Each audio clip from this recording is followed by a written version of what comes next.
It is a very good question, Terry. It is something that, like the mayor said, we don't have any choice on. I mean, like I mentioned earlier in the program, the east side of town is probably our oldest side, and those lines, some of y'all might can attest to how old we are. I know there were a lot of them here before I was born, but there's a lot of them probably 50, 60 years old.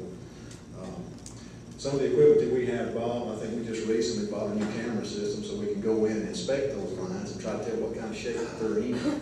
That's going to be one of the most important parts of it, is to identify the bad area so we'll know sort of where to start first. And of course, the water and sewer department have already got plans in place, and they're probably farther along on that than what even us as board members know. But that's a constant problem. We are going to definitely have to keep doing it.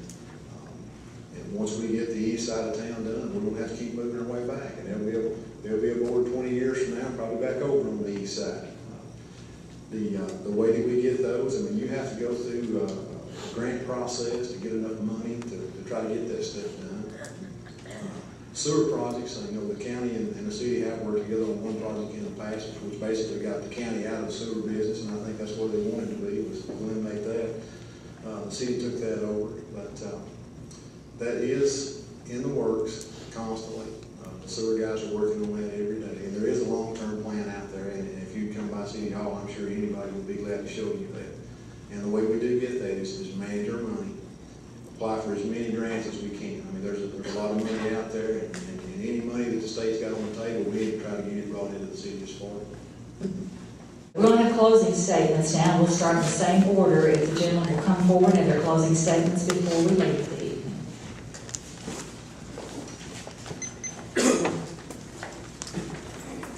Back when I decided to try to run for alderman, what I did try to acclimate myself to what goes on in the city. I got with the city administrator, visited him countless hours, went over the budget with him, went upstairs to Tanya Taylor's quarters, spent 2 or 3 visits with her. I talked to Mayor Pedigo at Red Glen, had visited every department head in the city, toured the water plant, toured the electrical, sewer plant, and asked a lot of questions. What needs to be done, and what can we do to improve? Are the easy answers? Absolutely not. As far as running for alderman, Tommy and I have talked about this, Jeff and I. Did Tommy make a suggestion? Am I going to agree with everything he says? Absolutely not. Jeff the same way. We're not going to agree on everything, but we need to agree on everything to benefit the public. I mean, if we come in here with a personal agenda, none of us here needs to run. We need to be running for what we can do for you folks. And that's what it's all about, helping the community. Not personal glory, not for the limelight, but to be a public servant for the good of the people. Thank you. Well, I guess it's over with. But, you know, I can't promise you better tomorrow, but there's one thing I can promise you as long as I'm on the board. We're going to keep your taxes where you can afford. And we hopefully don't have to raise them. And we're going to spend every penny that we take from you, from your taxes, and the revenue sharing we get from the state, and we're going to apply it like it needs to be. Probably the best asset the city's got is the employees. They work hard. You see them out on the street. I know people's complaining to me that 2 standing on the side and 1 using a shovel. But you know, everybody can't get in the ditch at the same time. I've been there and done that, I know. But we have not given them a raise this year, but I'm hoping next year we're going to be able to give them a raise and catch up what we need to catch up. And we just need to pray that the economy's going to turn around and do better. And we're going to make this city be the best one in the state of Tennessee. So I appreciate you voting on August 5th.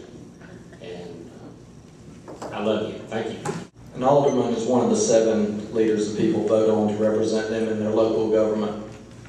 The ideal city government would have 7 uniquely different backgrounds that represent an array of different experiences in order to add a variety of perspectives to the decisions that are made. Like-mindedness in our city government is counterproductive. as it creates tunnel vision and does not represent the masses equally, but the few continuously.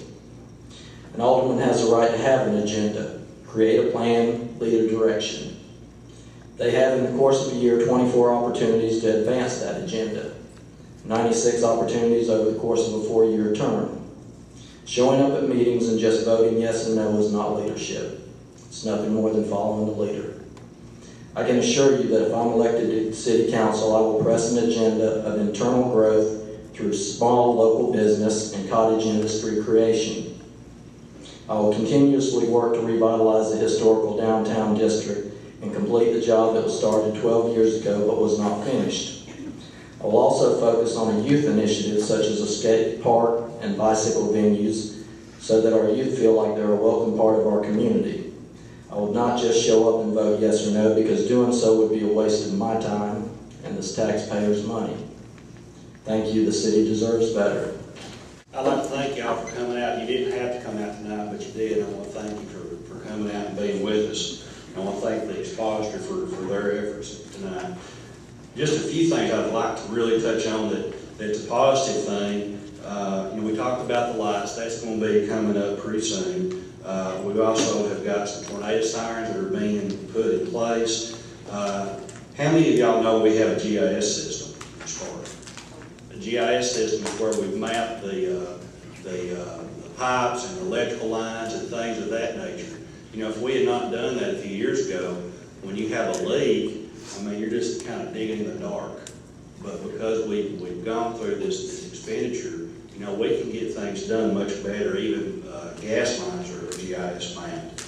So one other thing, we also, during this last 4 years, we were able to get a good price on a ladder truck for our fire department, which also enhances our fire department protection, because if you have a fire, you climb up that ladder and go out and shoot water better. And that was a really good deal for the city. So there are some bright spots, and I want you to keep that in mind, that we do have some bright spots and things that was not real expensive, but we try to use the money wisely.